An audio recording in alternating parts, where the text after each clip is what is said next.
Hi అండి. అందరూ ఎలా ఉన్నారు? నేను చాలా బాగున్నాను. మీరు కూడా బాగున్నారని, బాగుండాలని మనస్ఫూర్తిగా కోరుకుంటున్నాను. మనం చెప్పుకోబోయే కథ పేరు తెల్ల కార్డు. రచన డాక్టర్ విజే భువనేశ్వరరావు గారు. అప్పారావుకి పుట్టినప్పటి నుంచి అదృష్టమే. రూ.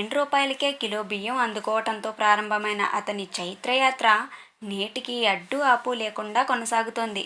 అతనికి ఎప్పుడూ కష్టపడే అవసరం రాలేదు. ఆదరణ దగ్గర నుంచి అమ్మ ఒడి వరకు దేన్ని విడిచిపెట్టలేదు అప్పారావు. అప్పారావు తల్లిదండ్రులిద్దరికీ వృద్ధాప్య పెన్షన్ వస్తోంది. అప్పారావుకి దివ్యాంగ పెన్షన్ వస్తోంది. అలాగని అప్పారావు పుట్టుకతో దివ్యాంగుడు కాదు. సైకిల్ మీద జారుపడి కాలు వేలికి దెబ్బ తగిలి కాలి వేలి చివరను తీసేయాల్సి వచ్చింది. అప్పారావు సైకిల్ని వెనక నుండి గుద్దిన కారు ఓనరు గవర్నమెంట్ డాక్టర్ కావడంతో ఊహించని ఉత్పాతాన్ని నిలువరించడానికి 50% వైకల్యమని ఓ మెడికల్ సర్టిఫికేట్ రాయించి ఇచ్చేశాడు. ఆ రోజు నుండి అప్పారావుకి దివ్యాంగ పెన్షన్ దివ్యంగా అందుకుంది. గతంలో కాస్త తక్కువైనా కానీ ఇప్పుడైతే నెలకు 6,000 రూపాయలు చేతికి అందుతోంది.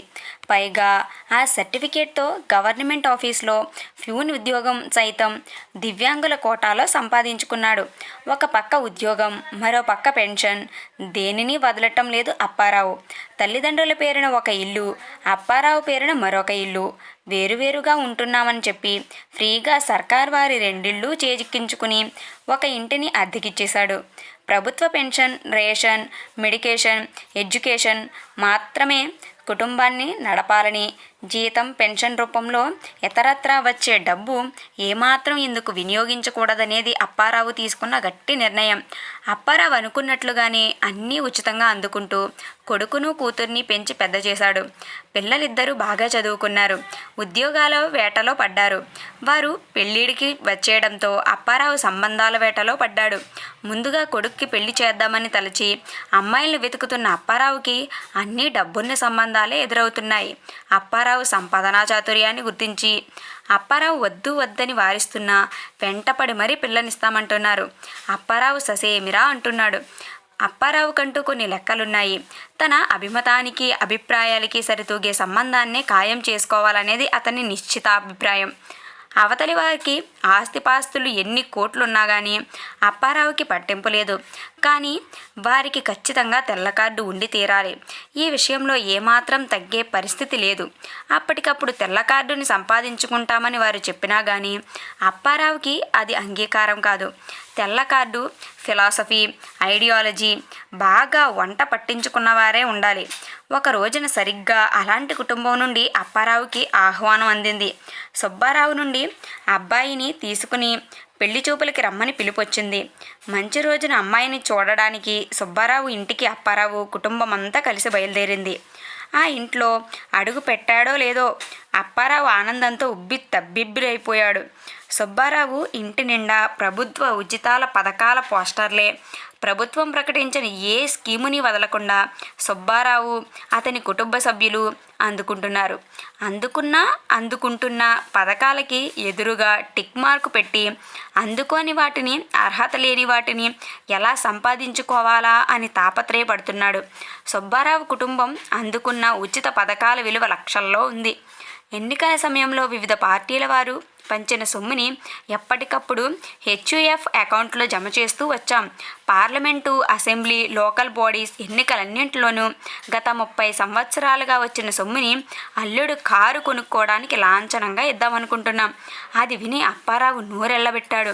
అమ్మాయిని ప్రభుత్వ ప్రాథమిక పాఠశాల, జిల్లా పరిషత్ ఉన్నత పాఠశాల, ప్రభుత్వ జూనియర్ కాలేజ్, ప్రభుత్వ ఇంజనీరింగ్ కాలేజీల్లో ఉచితంగానే చదివించాం. ఈ ఏడాదితో ఇంజనీరింగ్ పూర్తయిపోతుంది. ఏదో ఒక ఉద్యోగం వస్తుంది. మీరు అర్థం చేసుకుంటారని, అపార్థం చేసుకోరని మరో విషయం చెప్తున్నాను. అమ్మాయికి బాల్య వివాహం జరిగి రద్దయిందని డిక్లరేషన్ ఇప్పించి విడో పెన్షన్కి అప్లై చేశాం. గత 5 సంవత్సరాలుగా అమ్మాయి విడో పెన్షన్ అందుకుంటుంది. ఇక ముందు కూడా మీరు ఒప్పుకుంటే అందుకుంటూనే ఉంటుంది. ఏదో అమ్మాయికి పాకెట్ మనీగా ఉంటుందని అలా సెట్ చేశా. ఇవన్నీ వింటుంటే అప్పారావుకి మతి పోయినట్టు అనిపించింది.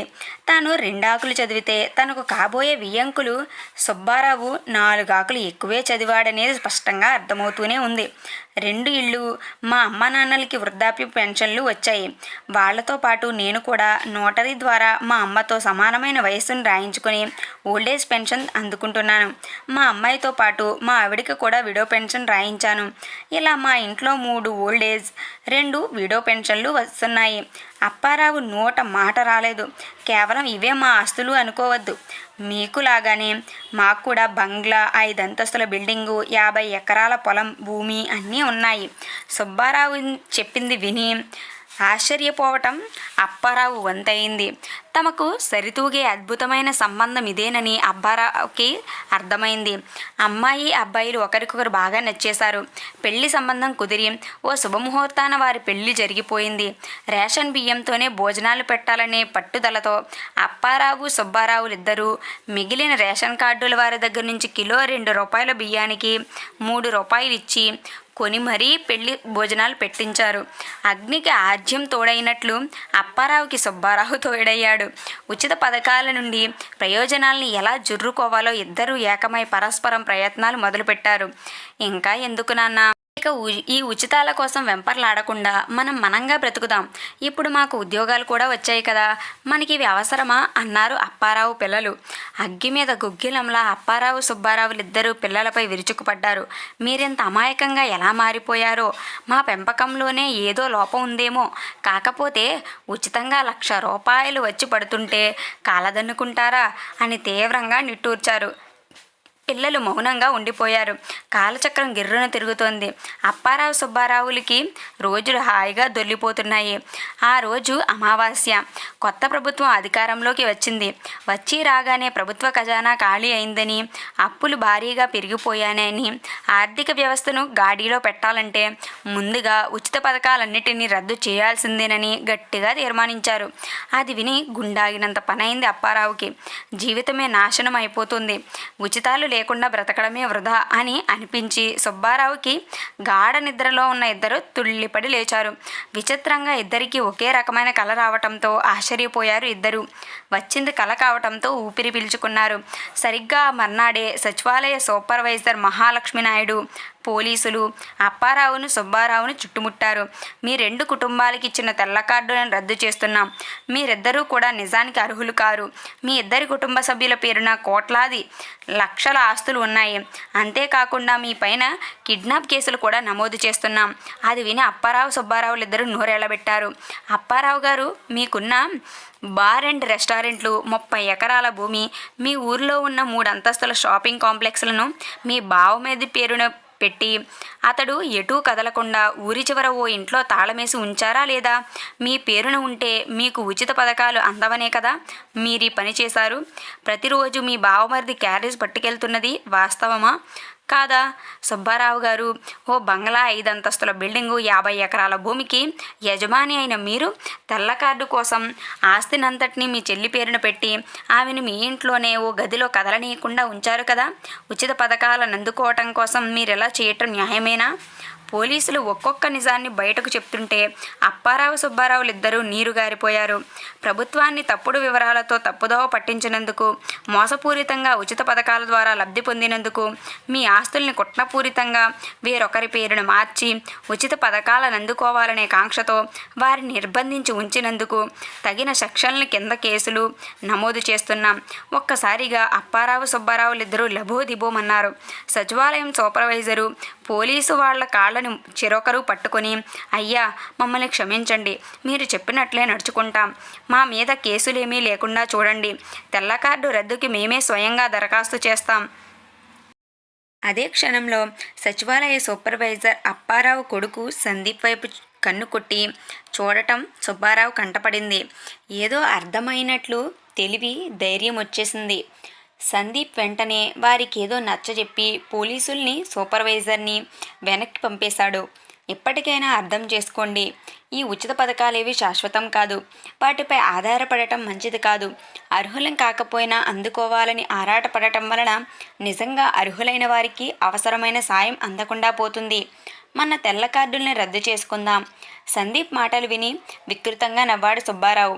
అల్లుడు గారు, ఉచితాలు శాశ్వతమా కాదా అనే విషయంలో మీకే అనుమానం అక్కర్లేదు. ఈ ఉచిత పథకాలు రిజర్వేషన్ల కన్నా శక్తివంతమైనవి.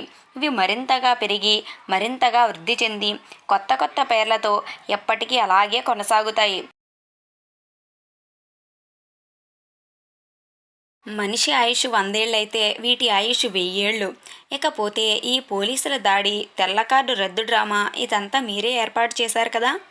సందీప్ నిర్ఘాంతపోయి ఏం మాట్లాడకుండా మౌనంగా ఉండిపోయాడు. వీళ్ళని మార్చటం ఎవరి తరమూ కాదని అక్కడి నుండి నిష్క్రమించాడు. మర్నాడు బావుమర్ది దుర్గారావుకి క్యారేజీ పట్టుకెళ్లిన అప్పారావు గుండె గుబేరుమంది. గది తలుపులు మూసే ఉన్నాయి, కానీ దుర్గారావు లేడు. అంతలోనే సెల్ ఫోన్ రింగు కావడంతో చెవి కానించాడు అప్పారావు. బావా, నువ్వు నన్ను ఎందుకు నిర్బంధించావో ఇప్పుడే తెలిసింది నాకు. నా పేరనున్న నీ ఆస్తులన్నీ నీకు ఎట్టి పరిస్థితుల్లోనూ ట్రాన్స్ఫర్ చెయ్యను. ఎందుకంటే ఆ పని చేస్తే నీ తెల్లకార్డు రద్దయిపోతుంది కదా. నాకు క్యారేజీలు తెచ్చే శ్రమ నీకు ఇక అక్కర్లేదు. ఫోన్ కట్ అయింది. అప్పారావు కళ్ళు తిరిగి కింద పడ్డాడు. ఏమండి, మీ చెల్లి గదిలో లేదండి, ఎక్కడికో పారిపోయింది. ఇంట్లో నుండి భార్య చెప్పింది విని గాబరా పడ్డాడు సుబ్బారావు. అంతలోనే ఫోన్ మోగుతుండగా ఫోన్ ఎత్తాడు. ఒరే అన్నయ్య, ఎన్నాళ్ళు నన్ను ఎందుకు గదిలో కదలనీయలేదో బోధపడింది. నాకు పెళ్లి కూడా చేయకుండా నీ స్వార్థం కోసం వాడుకున్నావు. నా పేరునున్న నీ ఆస్తులతో మంచి వ్యక్తిని చూసి పెళ్లి చేసుకుంటాను. నీ ఆస్తిని నీ పేరున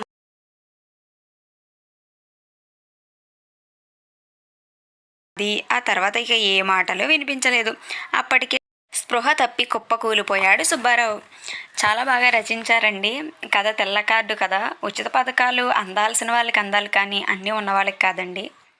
ఆ విషయాన్ని భువనేశ్వరరావు గారు అందరికీ స్పష్టంగా అర్థమయ్యేలా వివరంగా అందంగా చెప్పారు. Thanks for watching.